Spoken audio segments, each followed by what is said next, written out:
there are often parts of the journey that you don't enjoy. So I love racing. I love competing. I love to win, obviously, and I love to push myself and make improvements. But there are parts of training I really hate, if I'm honest. And you get up in the morning and look at your training program some days and just think, oh God, I cannot face doing this.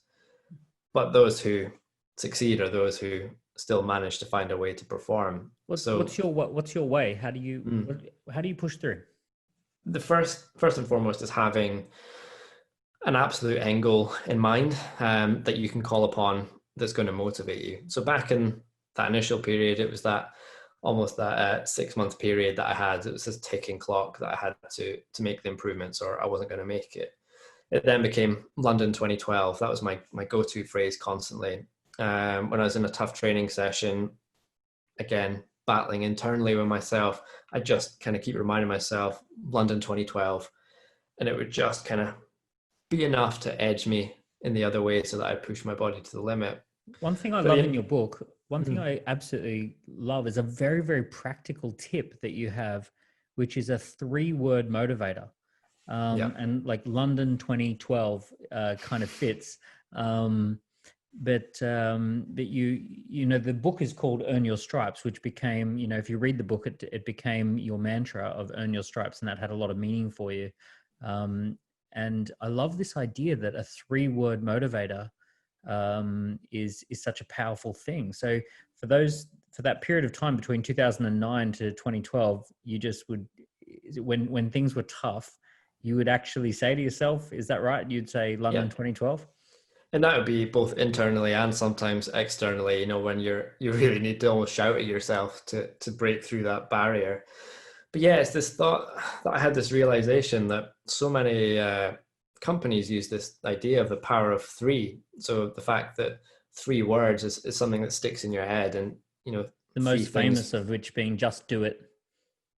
Exactly. And it's just there's a number of these, and so many companies use it as marketing tools because they stick in our head. We love things in 3s. We like stories with a beginning, a middle, an end. Even the podium's got 3 places on it. It's just this number that keeps popping up all the time. And I just became aware that when I needed these things. I mean, I used to have one when I was in athletics that I was training in the cold weather, and I'd say, oh, this is the kind of sessions that makes world champions. And I'd tell myself that, but it never seemed very catchy. But suddenly I kind of picked up on this London 2012 thing, and it was so motivational, so powerful, that I decided after London 2012, I needed to use this, having this 3-word saying, because it just was so effective in these training sessions. So in cycling, when you become a world champion, along with a gold medal, you win a jersey, which has 5 stripes across it, which is known as the rainbow stripes. And that's a jersey you wear for the next year until the next competition. So you're instantly recognizable as a world champion. And so every year I'd be trying to win those rainbow stripes. So earn your stripes became kind of my go-to phrase. And it was something that reminded me about why I was doing it. And ultimately my bigger goal, which we were speaking earlier about how you overcome those barriers, and winning's a great motivator to have, but the problem comes when you actually get to the top and win. What happens then? What happens is the next guy who wants to win comes along and wins instead, and you don't win anymore. Do it again. Yeah, exactly. You need something more, right? So that's when I started to realize that my real motivation wasn't just to win, but it was to show what people with a disability are capable of. So my goal became trying to make sure that the para sport was at least on a par with Olympic sport, if not quicker. And that became my goal. And saying earn your stripes reminded me every year that I needed to win the world title. And it kind of also just brought me back to this bigger goal. So anytime, again, I was struggling in training to lift the weight, I'd just say that to myself, come on, earn your stripes. And bang, that part of my brain that was kind of convincing me like, you could go easy today, one day easy, it's not going to make a big difference. Wow. It's just playing those tricks on you. And then just that phrase, bang, that was it, done.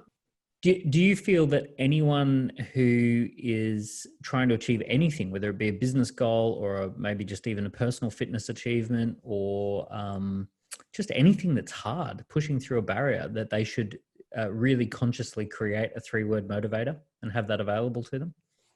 Yeah, I mean, it's such a simple thing. And, as long as it is aligned to that big end goal that you've got, then I think it is just immensely powerful.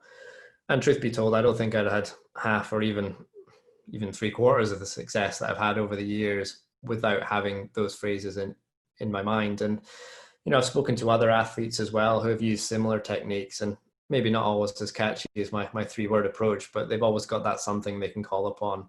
And I think that applies regardless of what you're doing. I mean, as I say, there are days when you just don't fancy it, but if you want to be a world leader in whatever industry or whatever field, whatever it might be you're doing, you're going to have to deliver. So something as simple It's as almost just like saying, it's almost like just a way of just zooming right in on that point of success that you're aiming for. That's more important than the little tiny point of failure that you've got in front of you right this moment. So it's just that very fast refocus. And I suppose all you need is the awareness to just refocus on what you want rather than the thing that's frustrating.